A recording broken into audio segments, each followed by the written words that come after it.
Winter is here in Australia. 1st of June. Oh, it's really important to spend quality time with your loved ones. Spend quality time with those people important to you. Spend quality time especially sa girlfriend mo or sa wife. Because romance keep on, making it your relationship stronger. So it doesn't matter how old you are. It doesn't matter how old the relationship is, how young the relationship is. Just have that romance alive. All right.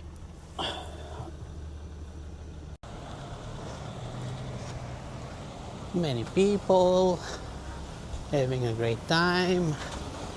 Family time. Dirk's Cafe.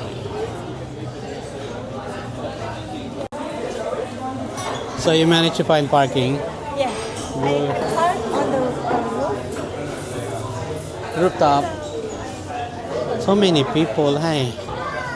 Oh, yan. Yan ang kadate ko. Brunch time. Hey baby, are you going to order there? Are you going to order? Okay. What do we have here? We're blessed because, there's a lot of people today and there's like one table here. It's Sunday. I know. So in the first of June. Oh, yeah. That's what. Okay, babe. What are we having?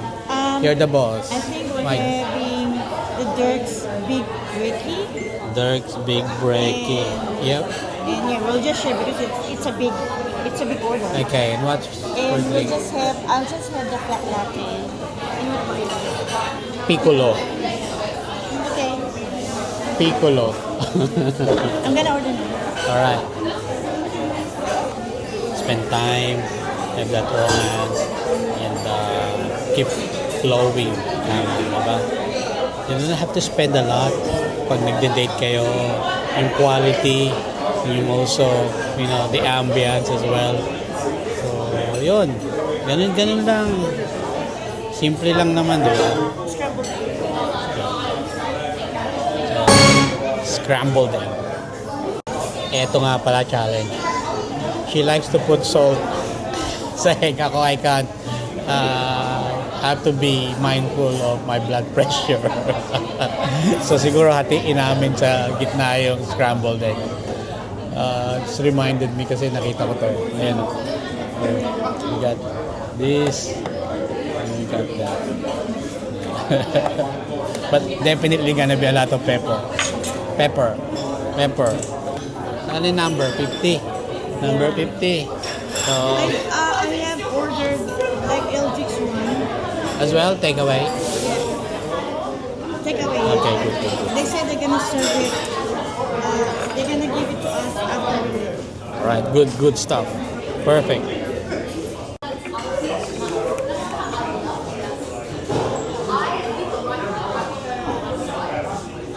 How is it? Nice?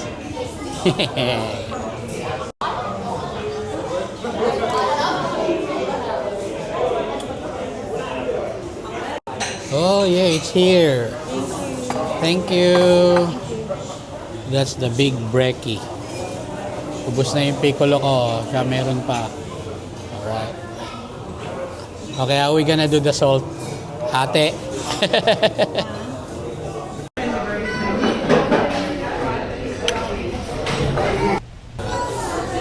Yung sa akin.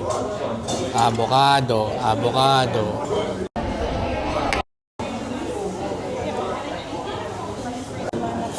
Thank you for the blessings of God and for the provisions, Panginoon.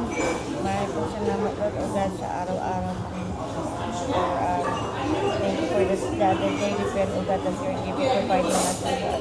Mahal po salamat, O God. And Lord, let this food that we're about to partake of, Yes, Lord. name we pray.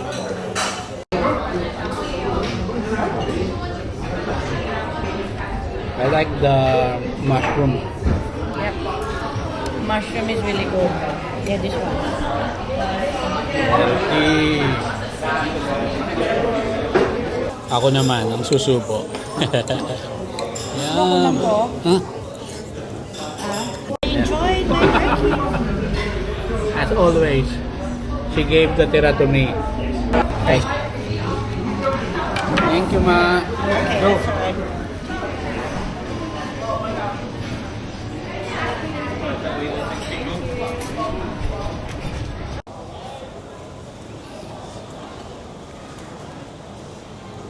Bye now.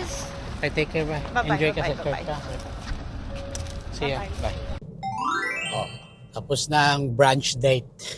She's about to go to her practice at church. So, ayun lang, di ba? Ganun lang. And we didn't spend that much. Share pa nga kami sa food, di ba? So, relationship advice. Keep the flame or the romance going. And then, important as well, not just physically, emotionally, dapat yung kanyang mind, diba, yung presence, there as well. Sometimes, you can be with the person, but your mind is elsewhere. So you have to make sure that you focus in the moment, enjoy. Third is when you talk, and you're about to say things that will lead to argument, sip it, be quiet.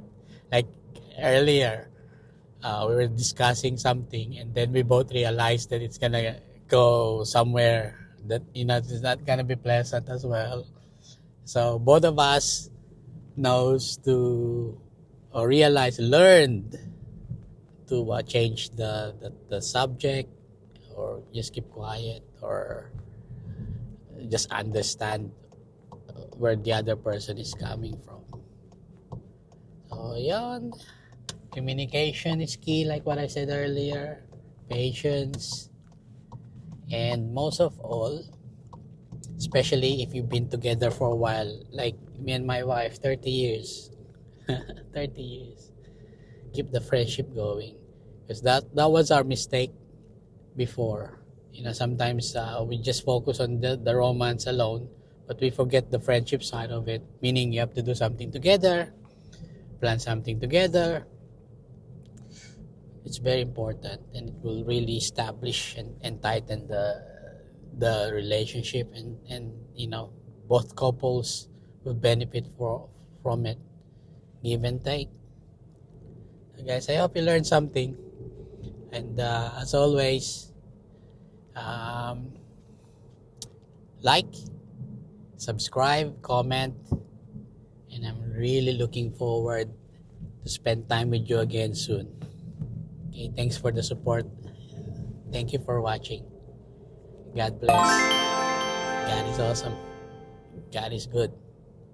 God is for you. Peace.